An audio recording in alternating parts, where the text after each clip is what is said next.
316-5433. Few things are more majestic than nature, as long as it's outside your house. Unfortunately, when wildlife gets inside your chimney, it leads to problems for your chimney and your house. Prevent this problem with Black Goose Chimney Service. They provide one-time solutions to ensure the wildlife stays outside your home. And if you've had wildlife inside your house, Black Goose Chimney Service can deal with the aftermath and make sure they don't return. Call Black Goose Chimney Service and visit them at blackgoose.net. When you're a discerning gun owner, you value knowledge and honesty. That's what you'll get at Big Boys Guns. With over a decade serving Central and Southwest Virginia, we make the complex easy. Our team experience can help with firearm transfers and 100% electronic process for silencer ownership that is done in-house. And when you know firearms, you know it's honest. That's why we offer accurate appraisals and low prices. Looking to buy, sell, or trade? We make it easy at Big Boys Guns on Route 460 in Blue Ridge. Experience, reputation, growth. These are what make Brownstone Properties the area's most trusted property management company. With the recent addition of 15 new communities at Smith Mountain Lake, we have expanded our HOA portfolio to over 80 communities across the region. Combine these with over 2,500 residential units, and it's easy to see why our reputation and business continue to grow. Let our experience work for you. Visit us today at brownstoneproperties.com or 3720 Old Forest Road in Lynchburg. Put some fun into your lunch or dinner. Come to Kodo Japanese for the show with fun hibachi-style Japanese prepared in front of you. Looking for calmer fun? Kodo Japanese serves Lynchburg's most delicious sushi, including the famed Vol crab rolls. Plus, drinks including specials on mimosas for brunch every Saturday and Sunday from noon to 3. Speaking of fun, everyone gets a free birthday dinner at Kodo.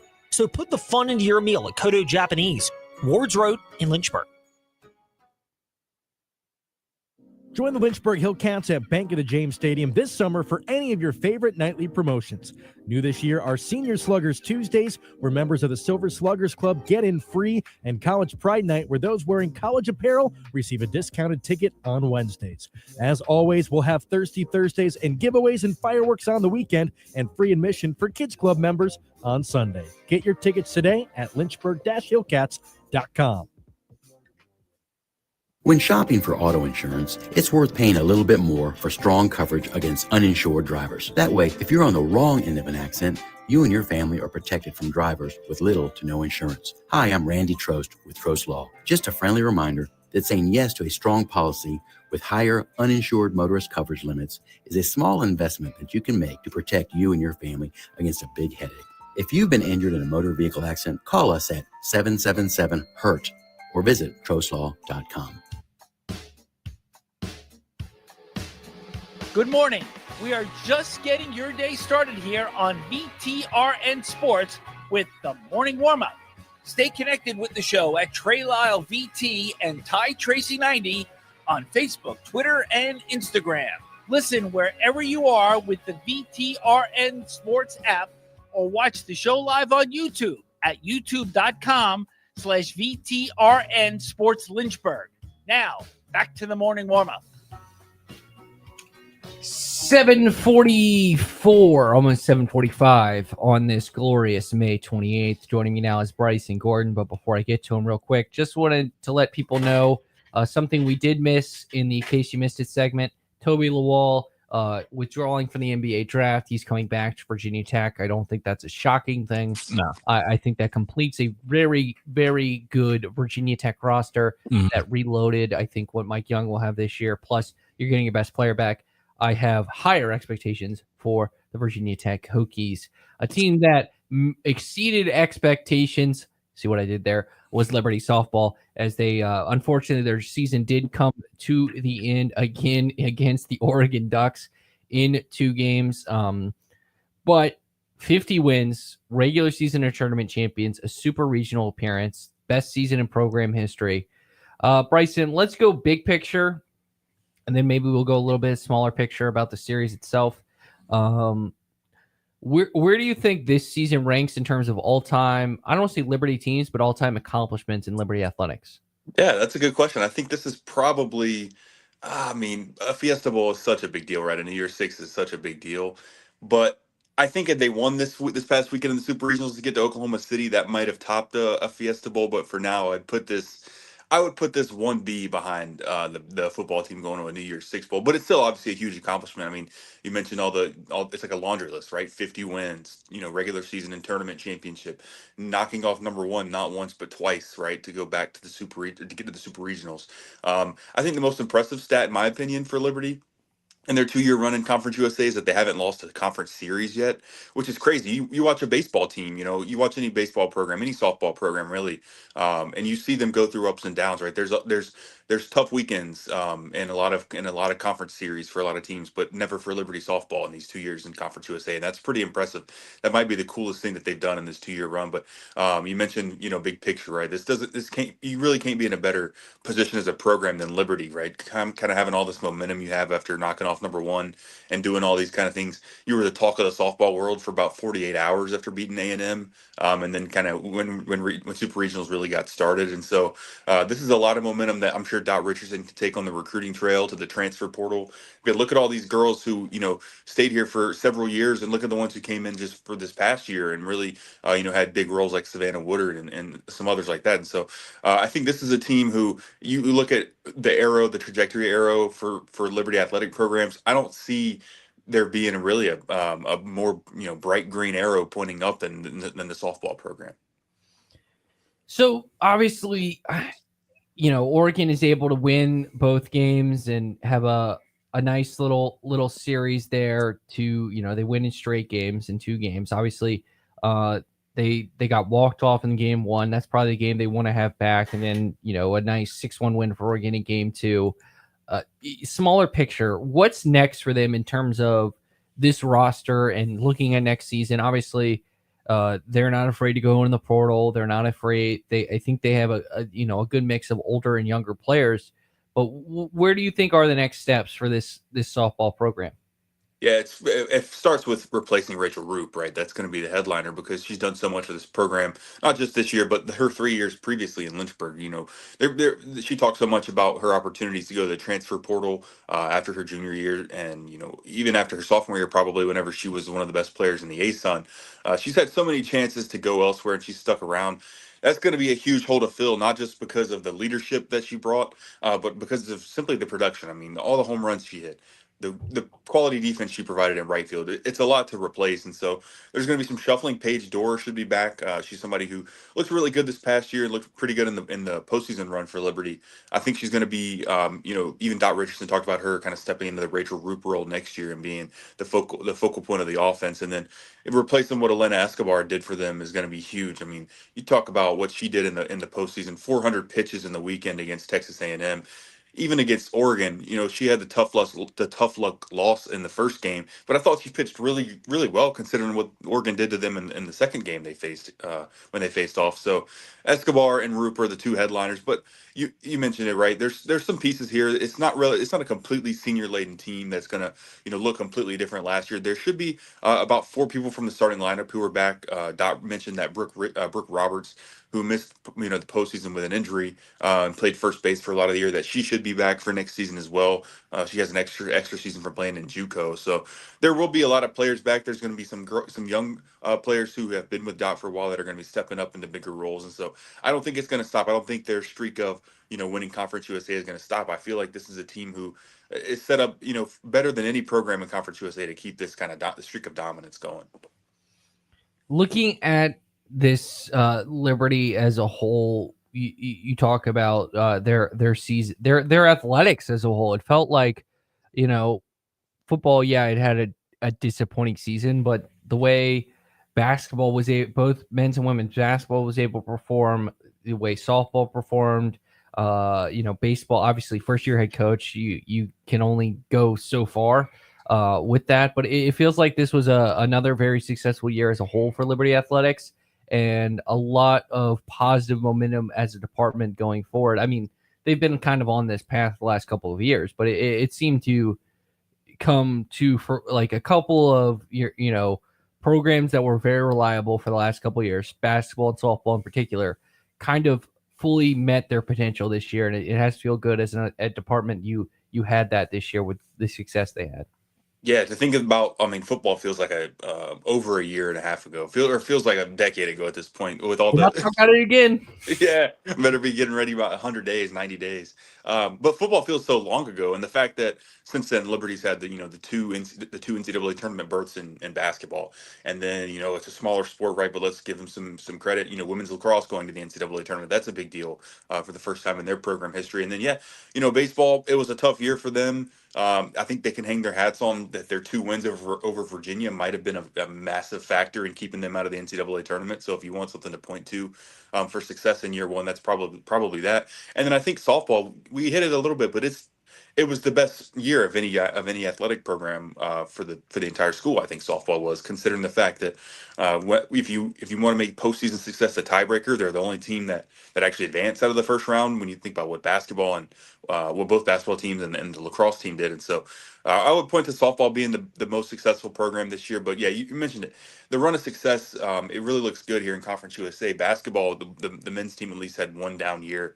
when they came to the league, but it seems like they have something that's relatively sustainable now for a few years with Richie McKay, and they're starting to build kind of underneath, and they're going to have some guys coming back next year. That's going to be exciting. Obviously, Kerry Green's going to have a little bit of a rebuild on his hands, losing what he did to the senior class. But I think you mentioned overall the sustainability. This doesn't feel unsustainable for softball. Certainly doesn't feel unsustainable for either of the basketball teams. Keep doing what they're doing, and then we've seen them be even higher and reach even higher heights in football. And so I think 2026 should be a good year. I guess if you have to count football for 2025, but I think the next school year is setting up to be good for Liberty athletics again. It's just going to be a different era, right? We're not going to have the familiar faces you've seen at quarterback and on the football field for Liberty. On the basketball court, you're going to see some of the same familiar guys, but a lot of it's going to be a different for the women's basketball team. And in softball, we mentioned so much of the turnover that we're going to see there. So it's going to be an interesting 2025, 2026, but this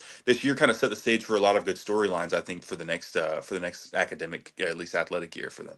Yeah, if you look at it, feels like, and we'll get to quarterback in a second. Like if you rank the teams that were like in this last set of conference realignment that like changed conferences, the one that had maybe the most success might be either Oregon or Texas because of their football success, because they either won the conference or in the conference championship game. And it's I don't think I'm going to offend people by saying the SEC and the Big Ten are a little harder than Conference USA. Just I don't think I'll be I'm offending anyone by saying that. I think Texas also won the SEC tournament in baseball, if I'm not mistaken. Off the top, no, that was Vanderbilt. I'm going crazy, but still, basically all you can ask for when you're taking a step up in competition across all sports. The best that you probably could get from what Liberty had in these first 2 years at Conference USA. So you speak on quarterback. All right, let's get to it. It's like a 4-man race, if you want to say, for quarterback with Liberty. Before you know it, it will be fall camp. I know it's been like 2 years since spring camp wrapped up. Your assessment as we're getting closer and closer to conference media days, I think it's like 2 weeks away. Your thoughts on where the quarterback competition sets up for Liberty as they are, before you know it, we're gonna be talking first game of the season. I know it's less than I think 100-day mark was last week, so we're coming up on 90 days now. Feels like media day will be here tomorrow when we wake up for work. It's just kind of things just pop up like that. No signs of quarterbacks. On the Conference USA media day poster, they're taking Aaron Fenimore, who is the center. I think it might be the face of the program, regardless of who is the quarterback now, with how much he's kind of talking to the media and kind of being out there for the program. And then Brylan Green will be with him. So no glimpse at who's going to be quarterback on media day. We'll certainly ask. That'll be something that I can't wait to talk to Chadwell about whenever he takes the podium. But I still think it's going to be something that's going to come down to how the guys look in fall. And I think, Ethan Vasco is probably somebody that you can count on as a leader in the clubhouse at the moment, just given his experience, given everything that he did before coming to Liberty. I don't think being the leader in the clubhouse in May is a comfortable spot to be in, though, because there's a lot of practices in fall camp where other guys can make a name for themselves, really build a connection with a couple receivers, maybe build a connection with the offensive line, and then all of a sudden you're looking at a different situation in week one against Maine. And so I would still count Vasco as somebody that I would put in the pole position right now, but I would not rule out Michael Merdinger. It really sounded like back in spring, which, like you said, feels like 2 years ago. I'm kind of having to go back a long time ago to get this information out of my head. But the coach staff really liked Merdinger when it came down to his IQ, his leadership ability, and a lot of different things they cited about him. And coming from UNC, that's a different level. I mean, that's a step up. He didn't play a lot during the season, but he played during the Fenway Bowl, which if you watched it, it was a really torn down UNC team. He was playing with a bunch of backups, and he got to give him a little bit of credit for playing so valiantly. Even though it was UConn, I mean, it was a pretty tough assignment to go out there on. He wasn't even expected to suit up and play, so that was a tough assignment. I think they really like what they have in Merdinger, and then you can't rule out the young guys just simply for the fact that Jaden Bradford missed spring with some surgery, and that he kind of got a little bit of a late start to it. But I'm sure he will factor in because you really can't hold freshmen back anymore in college football today. If you hold them back for a while to try to get them in later in their career, they're going to transfer, and so you have to give them opportunities. And you'll similarly have to give an opportunity to Ethan Houck as another freshman. So there's going to be some guys that get in there. Ryan Berger, he missed a lot of time with injury. I'm sure he's still going to factor in the fall, and so it's going to be exciting. This will be my first time on the beat. It's my second year, but first time we ever had a quarterback competition. So I'm really excited to looking forward to that in the fall because I think it's going to be, and it may even be something that isn't settled past week one. We may be talking about that, a few weeks into the season too. So. Yeah, absolutely. I'm trying to remember the last time Chadwell had a quarterback competition. I guess it would be year one with Chadwell here, but it basically was settled as Caden Salter by the start of it. But that was, it felt like a quarterback competition throughout. So looking at this quickly, we're going to move to the other team that was in a super regional as we are here with Bryson Gordon at Bryson Gordon, newsadvance.com. Lynchburg, University of Lynchburg, quest for a third straight D3 World Series, falls short in the Super Regionals. They get swept. Looking at that series, it was cool. They got to play at the Hillcats at Bank of the James. Speaking of the Hillcats, get tickets at insaneradiodeals.com. Use promo code DOLL for 30% off. But you look at it, it just seems to me that we, and this could be our final question, they weren't able to seize their opportunities. I know that's what you kind of wrote about for newsadvance.com, but ultimately, you can't be too disappointed on the fact that they were on the cusp of 3 straight World Series appearances, but it seems to be that the University of Lynchburg baseball program is still a machine, but unfortunately just fell short and the breaks didn't go their way. Yeah, I think you can certainly call them a machine still. They still look like a really high quality baseball team. I think they ran into another hitting machine. Rowan, I was so impressed with them. Reading into them going into the series, everybody talked about their hitting ability, talked about what they did in the New Jersey Athletic Conference. They put 16 hits on the board against Lynchburg's ace and the ODAC pitcher of the year in the first game. Obviously not all against him, but they put, I think, 9 or 10 hits up on him and then 16 in the first game in total. And they followed it up with a pretty good offensive outing early in the game too. Just to jump on Lynchburg and kind of keep them down from the early going, and then it got really late fast. Rowan's pitching wasn't something they leaned on all year, and then it was really high quality in the playoffs, and that's kind of what you get from these teams that make runs, right? It's something that hasn't really clicked for you all year, then you figure it out in May, and you get hot. But this is Lynchburg team will be back next year. They have so many juniors on this team. They will lose about 7 or 8 seniors, but this junior class that has been freshmen since when they won the national championship in 2023, they've really been key in building this program into what it is. It started long before them, right? It started with guys who are seniors now or even have graduated previously, but the junior class has really been the one that's had all the success, but just because of when they came in. I don't think it's going to change next year. I think they will be one of the best teams in the ODAC. They're probably going to be a candidate to be a top 10 team in the preseason, barring any transfers out. And I think Lynchburg baseball, pound for pound, we talk about the good softball team, we talk about the good football team, pound for pound, I think I may have to give Lynchburg baseball the best athletic, the best sports team in the Lynchburg area for colleges. May get some heat for that, but I got to do it. Ooh, ending with a spicy take. Unfortunately, he doesn't know his weenie takes because he did lose last week as his chili dog did not win the Weenie 500. My pick of the Slaw Dog did right here on VTRN Sports 93.3 FM, W227 BG Timberlake, 1320 AM WVGM Lynchburg, and WMNA Gretna Southside. Bryson Gordon at Bryson Gordon from newsadvance.com on Twitter. Reminder, Christian Yelich did walk off the Red Sox last night with a grand slam, and we'll end it at that. You have a great rest of your day, and just remember, go go sports. No, I won't have a good day. I'm starting to buy into the Red Sox season is cursed theory. So I'll leave it. I'm going to get out of here on that. Or they're just not a good baseball team. I No, think they're that's clearly cursed. Look at the box scores; they're cursed. I just all I know is the best player in baseball resides with the Yankees. So, or best hitter, I would say. Okay, so what a way to end our show. Thanks so much, man. We'll talk to you next week. Yeah, appreciate you having me on. That will do it for today on the Morning Warm-Up. Now to VSiN by the book in progress.